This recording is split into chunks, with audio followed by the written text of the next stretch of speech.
In 1919, Charlie Chaplin was the most famous person on Earth. By 1952, he was banned from America. The beloved Little Tramp. The FBI had a 1,900-page file on him. The CIA tracked his every move. The House Un-American Activities Committee wanted him behind bars. Meanwhile, his films were banned, his character assassinated, and his reputation destroyed. How did Charlie Chaplin, the most beloved comedian in history, become one of the most investigated and persecuted artists in America? A legend chased out of the country he'd called home for 40 years. A beloved artist branded as a threat to American values. This is the story of how America's favorite clown became its most notorious outcast. And it starts at the very beginning. Long before Hollywood turned against him, Charlie Chaplin knew what it meant to be an outcast. At age 7, he landed in a London workhouse, a prison-like shelter for the poor. His mother battled mental illness, his father drank himself to death. Young Charlie learned early that laughter could ease the pain of poverty. Vaudeville saved him. By 14, he was dancing in London music halls, perfecting the physical comedy that would make him famous. When movies came calling in 1913, Chaplin saw his chance. But nobody, not even Chaplin himself, expected what happened next. It started with a simple costume: baggy pants, tight coat, tiny hat, and that famous mustache. The moment he put them on, something clicked. The Little Tramp was born. Within months, audiences couldn't get enough. Theatre owners demanded more Chaplin films. Fan mail flooded in by the thousands. By 1919, he'd built his own studio. By 1921, he was making million-dollar movies his way, on his schedule.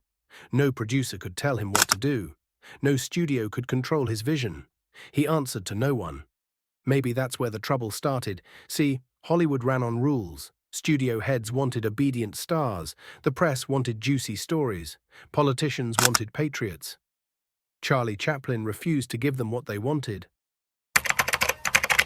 Fame has a dark side. In 1924, he married 16-year-old Lita Gray. He was 35. The papers called it a scandal. Lita called it something worse. When their marriage exploded, she filed for divorce. Her accusations hit the press like bombs: cruelty, manipulation, forced sex.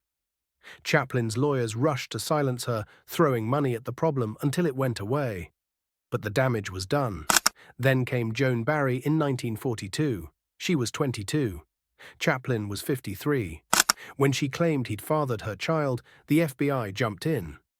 Blood tests proved he wasn't the father, but the courts didn't care. They ordered him to pay child support anyway. The scandal machine cranked up. Gossip queen Hedda Hopper led the charge, painting Chaplin as a moral menace. Movie theaters started pulling his films. Parents' groups called for boycotts. And right in the middle of it all, Chaplin married again to 18-year-old Una O'Neill. Her famous playwright father disowned her. The press had a field day. Here was proof, they said, of Chaplin's obsession with young girls. But his enemies were just getting started. They'd found his weak spot, his reputation. Now they were ready to go for the kill. 1940 changed everything. While America debated joining World War II, Chaplin made The Great Dictator, openly mocking Hitler when Hollywood wanted to play it safe. The film ended with a passionate speech against fascism. Some called it brave, others called it dangerous. J. Edgar Hoover noticed. The FBI director had always suspected Chaplin was more than just a comedian. Now he had proof. Here was an actor using his platform to spread political messages. The investigation started quietly. Agents tracked Chaplin's moves. They tapped his phones. They dug through his trash. That 1,900-page FBI file grew thicker by the day. Then Senator Joe McCarthy turned up the heat. Communist sympathizer, he called Chaplin. It didn't matter that there was no evidence. It didn't matter that Chaplin had never joined the Communist Party. The mere suggestion was enough. Every speech Chaplin gave about peace got twisted into anti-American propaganda. His refusal to become a U.S. citizen after 40 years in the country became proof of disloyalty. Even his films came under attack. Critics claimed Modern Times was socialist propaganda. The walls closed in. Friends stopped calling. Studios backed away. The same press that once praised his genius now painted him as a threat to American values. September 1952. Chaplin sailed for London to promote his new film, Limelight. He'd made the trip dozens of times before. But this time was different. Days after he left, the news hit. The US Attorney General had revoked his re-entry permit. If Chaplin wanted to return home, he'd have to face questioning about his politics, his morals, his entire life. His response? 2 words that shocked America. I'm done. No fighting, no pleading, no apologies.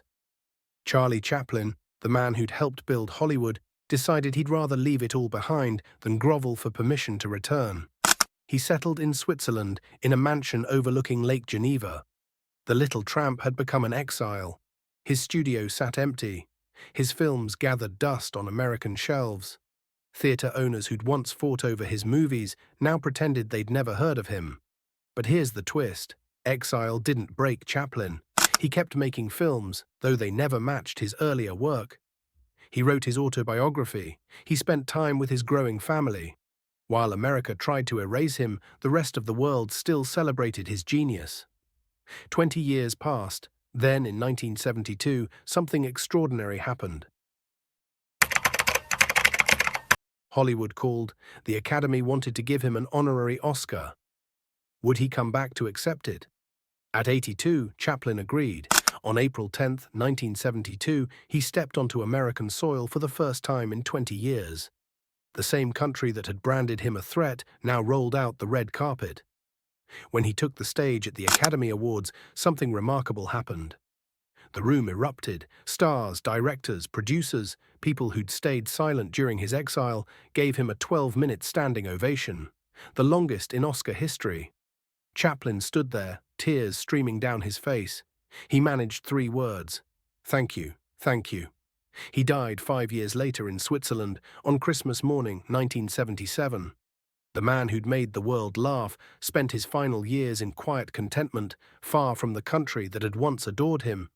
But his story lives on as a warning about how quickly fame can turn to infamy, about the price of refusing to bend, about a system that could transform America's favorite comedian into its most notorious exile, all because he dared to be different. Charlie Chaplin made us laugh. Then he made us think. And for that, they tried to destroy him. So what do you think? Was Charlie Chaplin a threat to America, or was America a threat to freedom of expression?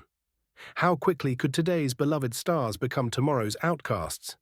And most importantly, would you have the courage to stand your ground if the whole system turned against you? Share your thoughts in the comments below. If this story of Hollywood's most notorious exile moved you, don't forget to like and subscribe for more hidden histories of the stars they don't want you to know about.